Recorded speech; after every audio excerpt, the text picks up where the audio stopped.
மனித வாழ்வும் விஞ்ஞானமும் பற்றி பார்த்துட்ருக்கோம். ஸோ இந்த மனித வாழ்வும் விஞ்ஞானமும் அப்படிங்கிற ஆராய்ச்சியினுடைய இந்த தொகுப்பே எதுக்காக அப்படின்னா, ஒவ்வொரு மனிதனும் நம்மளுடைய உடல் எப்படி வேலை செய்யுது, நம்ம எப்படி அமைதியான வாழ்க்கையை வாழலாம், சந்தோஷமான திருப்தியான வாழ்க்கையை எப்படி வாழணும் அப்படிங்கிறதுனுடைய நோக்கம்தான் இந்த தொகுப்பு.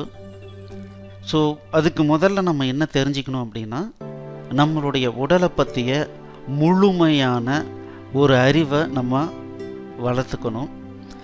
ஸோ அதுக்கான ஒரு சின்ன இன்ட்ரொடக்ஷன் தான் இந்த பாடம். ஸோ நான் ஃபிசிக்கல் பாடி ஸ்ட்ரக்சரை பற்றி நான் சொல்லிக் கொடுக்க போகிறதில்ல. எத்தனை நரம்பு இருக்குது, எத்தனை பல் இருக்குது, எத்தனை எலும்பு இருக்குது, இதெல்லாம் நான் சொல்லிக் கொடுக்க போகிறதில்ல. ஆனால் ஓவராலாக இந்த உடல் எப்படி இயங்கிட்டு இருக்கு அப்படிங்கிறத பற்றி நம்ம பார்க்க போகிறோம். இந்த உடல் பார்த்திங்கன்னா இரண்டாக இருக்குது. ஒன்று என்னென்னா ஃபிசிக்கல் பாடி, இன்னொன்று என்னென்னா இன்விசிபிள் பாடி. நம்ம ஒருத்தரை பார்க்குறோம், அவருடைய உடலை பார்க்குறோம், அந்த உடல் என்னன்னு சொல்கிறோன்னா ஃபிசிக்கல் பாடின்னு சொல்கிறோம். ஆனால் டாக்டர்ஸ் என்ன பண்ணுவாங்கன்னா, அவர் வயிற்றை கட் பண்ணுறாங்க, வயிற்றுக்குள்ளார என்ன இருக்குன்னு பார்க்குறாங்க. ஹார்ட்டை கட் பண்ணுறாங்க, ஹார்ட் எப்படி இருக்குன்னு பார்க்குறாங்க. தலையை ஓப்பன் பண்ணால் மூளை எப்படி இருக்குன்னு பார்க்குறாங்க. கண்ணுக்குள்ளார எப்படி இருக்குன்னு பார்க்குறாங்க. ஸோ எதெல்லாம் நம்மலாம் ஓப்பன் பண்ணி, இந்த உடலுக்குள்ளார ஓப்பன் பண்ணி எதெல்லாம் பார்த்தாலும் அதை எல்லாமே ஃபிசிக்கல் பாடின்னு சொல்லிடுறோம். ஆனால் என்ன ஓப்பன் பண்ணி பார்த்தாலும் நம்மளால் பார்க்கவே முடியாது. ஆனால் அது இருந்தால் தான் இந்த உடல் கரெக்டாக இயங்கும் அப்படின்ற ஒரு விஷயம் இருக்குது. அதை தான் நம்ம என்னன்னு சொல்கிறோன்னா இன்விசிபிள் பாடி அப்படின்னு நம்ம சொல்கிறோம். ஸோ இந்த ஃபிசிக்கல் பாடி அப்படின்றது பார்த்திங்க அப்படின்னா, நம்மளுடைய கண், காது, மூக்கு, நாக்கு, கைகள், கால்கள், இது எல்லாமே என்னென்னா ஃபிசிக்கல் பாடின்னு சொல்கிறோம். இப்போ நம்ம என்ன பண்ணுறோம் அப்படின்னா, எதை பற்றி கவனிக்க போகிறோம் அப்படின்னா, எப்படி நம்மளுடைய உடல் ஒவ்வொரு விஷயம் நம்மளை சுற்றி நடக்கிற விஷயத்துக்கு தகுந்த மாதிரி எப்படி கண்ட்ரோல் ஆகிட்டுருக்கு அப்படிங்கிறத, அதை தான் நம்ம முக்கியமாக பார்க்க போகிறோம். ஸோ இது பார்த்தீங்க அப்படின்னா, முதல்ல நமக்கு 5 சென்சஸ் இருக்குது. கண், காது, மூக்கு, நாக்கு, தென் தொடு உணர்வு, தோல். இந்த 5லையும் ஏற்படுற ஏதாவது ஒரு சின்ன மாற்றம், நோட்டிசபிள் சேஞ்சஸ் என்ன ஆகுது அப்படின்னா, நம்மளுடைய நரம்பு மண்டலங்கள் வழியாக மூளைக்கு வருது.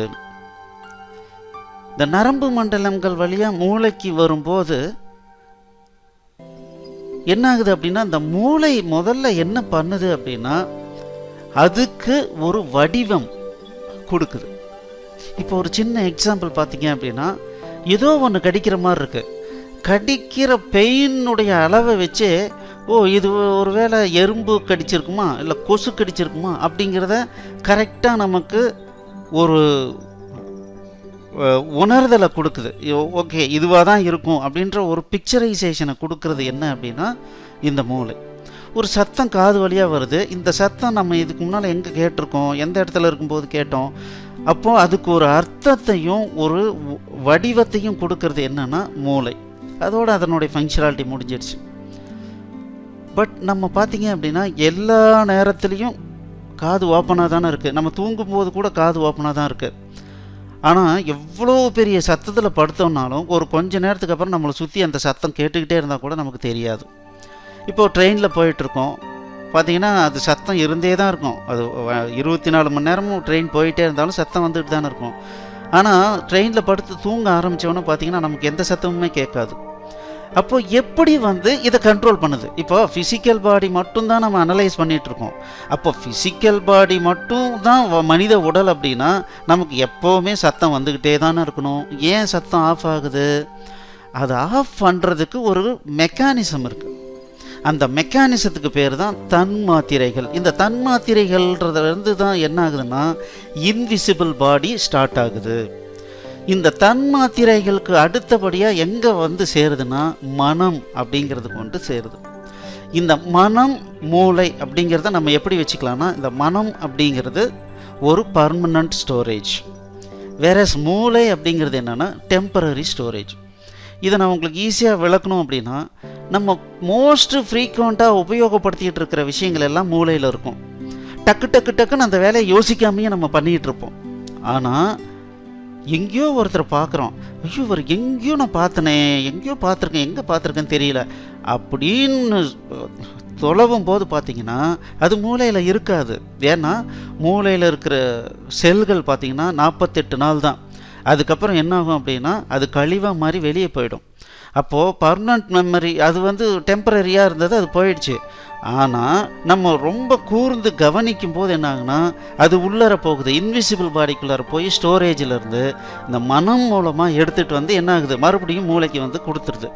ஒன்ஸ் அது மூளைக்கு வந்துடுச்சுன்னா டக்குன்னு நம்ம திங்க் பண்ணுறோம், இவர் இங்கே தான் பார்த்தேன், நான் 5வது படிக்கும்போது இவரை நான் வந்து பார்த்தேன், இவர் எங்கள் வந்து மேத்ஸ் டீச்சர் அப்படின்ற ஒரு எண்ணம் நமக்கு அப்போ தான் வருது. அப்படி இல்லைன்னா நமக்கு ரொம்ப கஷ்டம். பார்க்குறவங்களை எல்லாத்தையும் உடனே ஞாபகம் வந்துச்சுனாலும் கஷ்டம். தேவைப்பட்டுச்சு அப்படின்னா மட்டும் நம்ம மைண்டுக்குள்ளார போய் நம்ம அதை எடுத்துகிட்டு வரோம். ஸோ அதனால தான் சின்ன வயசில் ஒரு விஷயங்கள் நடந்தது கூட கொஞ்சம் யோசனை பண்ணோம் அப்படின்னம்னா உடனே நமக்கு ஞாபகம் வருது. எப்படி? இந்த மைண்ட்லேருந்து எடுத்துகிட்டு வந்து கொடுக்குது. ஸோ இந்த மைண்ட் அப்படிங்கிறது என்ன அப்படின்னா ஒரு பர்மனன்ட் ஸ்டோரேஜ். அது இல்லாமல் மூளை சில விஷயங்களை ஆட்டோமேட்டிக்காக பண்ணிகிட்டு இருக்கோம். அந்த விஷயம் அதுக்கு அந்த கண்ட்ரோலுக்கு மேலே என்ன பண்ணுறதுன்னு தெரியல அப்படின்னா என்ன பண்ணுன்னா, எப்போ மைண்டை நீ என்ன பண்ணணும்னு ஒரு சஜஷன் கொடுன்னு சொல்லி இந்த மைண்டுக்கிட்ட கேட்கும். இவர் பாஸ்ட் எக்ஸ்பீரியன்ஸ் எடுத்து பார்த்து ஓகே இது இந்த மாதிரி இருந்தால் இதுதான், ஸோ நீ இதை பண்ணுன்னு சொல்லி இன்ஸ்ட்ரக்ஷன் மூளைக்கு வரும். அது அப்படியே நர்வஸ் சிஸ்டத்துக்கு வரும். நம்மளுடைய பாடி ஃபங்க்ஷன் ஆகிட்டுருக்கு. மனசனுடைய கண்ட்ரோலுக்கும் மேலே போயிடுச்சு. மைண்டில் அப்படி ஒரு எக்ஸ்பீரியன்ஸே இல்லை, ரெக்கார்டில் எதுவுமே இல்லை அப்படின்னா இது எதை டிபெண்ட் பண்ணியிருக்குன்னா உணர்வு மையத்தை டிபெண்ட் பண்ணியிருக்கு.